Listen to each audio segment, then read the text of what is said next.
Hello everybody, welcome to the vlog. Today we have Saving Grace Animal Society here doing spays and neuters on some rescue pups. Dr. Carling is going to put on a real clinic for us today.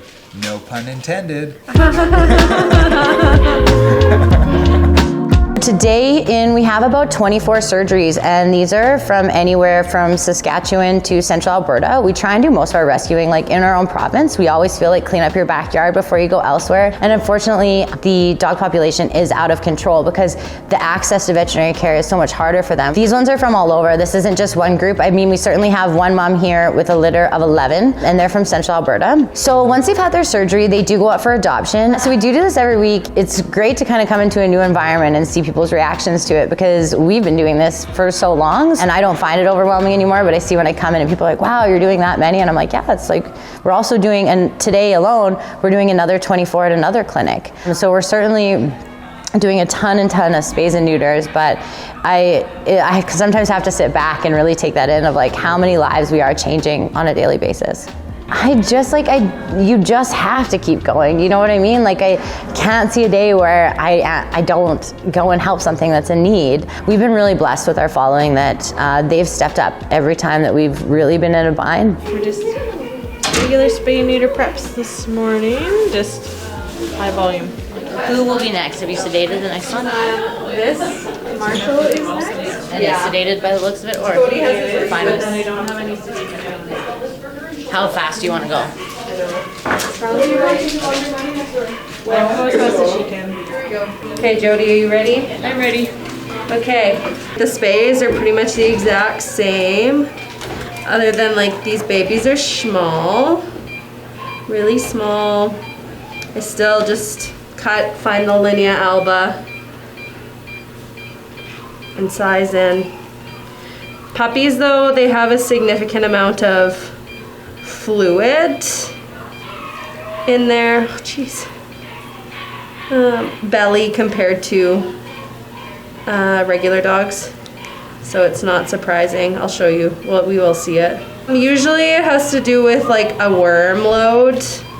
So the intestinal parasites are eating all of the proteins, so then the protein usually holds fluid into the intestines. Instead, if the proteins aren't there, then it kind of leaks, the fluid leaks out. So that can be a cause of it. In Pinoco, we used to do like 30 to 40 in a day.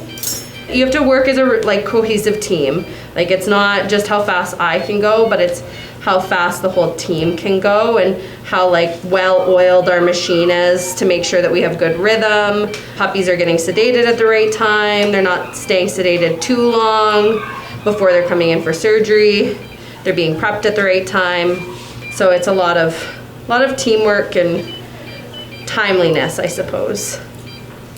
So I always just make sure that like both ovaries haven't been nicked at all. And then that way I know that I'm not leaving a piece of the uterine tissue in, because if any uterine tissue is there, then they have the risks associated with being intact. So they will produce hormones, they will cycle, they will attract male dogs, they have the potential of getting a stump pyometra. Their main concern is population control, so even though there are side effects associated with spaying and neutering at this age, there's also side effects with and risks of getting the dog getting pregnant, having more babies, then more dogs need to be taken care of and rescued. They also get like a discount on their spays and neuters, so they can adopt the dogs out for a little bit cheaper than what owners would have to pay for the procedure. So now I'm gonna close. And then our closure is still the same. I still do a 3-layer closure on these babies. So make sure that I get the linea in it. And like these puppies, we want to still make sure that everything is really secure, because they go back to the shelter.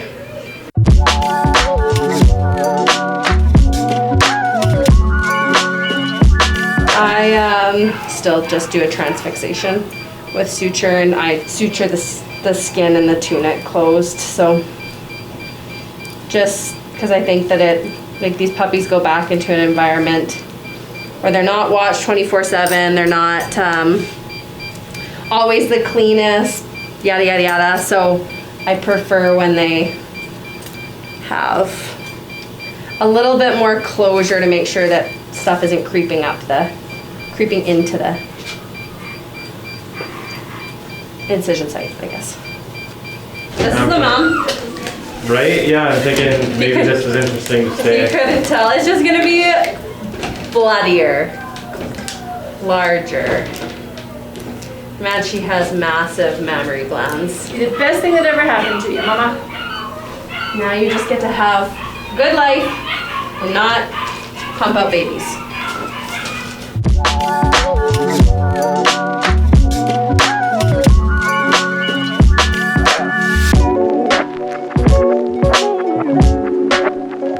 Why can't I find it? Like, this should not be hard to find. That's cool, man. So it's just like, look at the big vessels. That's a big, huge vessel. This is her ovary. I found it, Jody. Yay! So I have to clamp them all in a bundle. And that's what I'll ligate. And because everything is so like big, I have quite large suture. I like using large suture. In these ones, it just allows me to get a better tie. So I still always do a modified miller's knot first. Just have to be really careful to not tear these huge vessels. So sometimes there'll be big vessels even in this broad ligament that you'll have to ligate, but usually tearing it will provide some hemostasis and stop the bleeding. And I'm never that worried unless I have like lap sponges full of blood with a dog like this.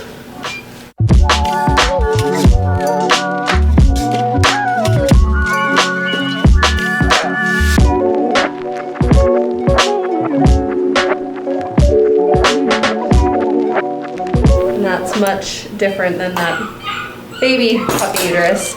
Just gonna drop that back in there. And then this is where usually I have to do a couple like dips to make sure that things aren't like filling up too much. So I just kind of check and make sure that there's no pooling blood anywhere too. And there's not. That's good. Now I'm just gonna close. So now the rest is boring.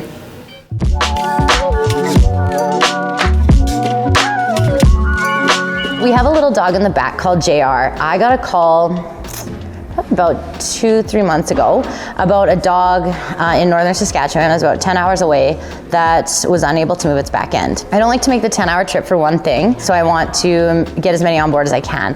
I ended up within 24 hours pulling together 25 animals to come out of that community as well as this dog. We brought him in, and as soon as I picked him up out of the crate when I arrived on location, it was clear, like there was no sensation in his back end. His back end almost like kind of went in the wind. So he runs around in his little wheelchair. He is so happy, and at the end of the day, he can't feel his back end. So, you know, will his joints deteriorate on the front a little bit more faster because we're putting more pressure on them? Yes. But does that not mean that he can have, 6-7 years of a good quality of life? That's worth it to us. And so some of the ones that I've seen before have to wear like diapers and stuff, or the owner has to stimulate them to urinate. A lot of it is just, they just need an owner that like really wants to be dedicated to making sure that they stay clean and are urinating, defecating properly. It's just quite a big commitment because some people can't put the time and care that they need. So give them the time and care that they need. So it's understandable. And then they're like considered forever fosters, where Saving Grace will cover their medical bills and stuff. Continue to as they just get to live their best life. It's cool to see cases like this come through, and Saving Grace does a really good job of taking care of them. So heartwarming, I guess. Heartwarming. I'm not very good at expressing emotions. It's okay. There, done.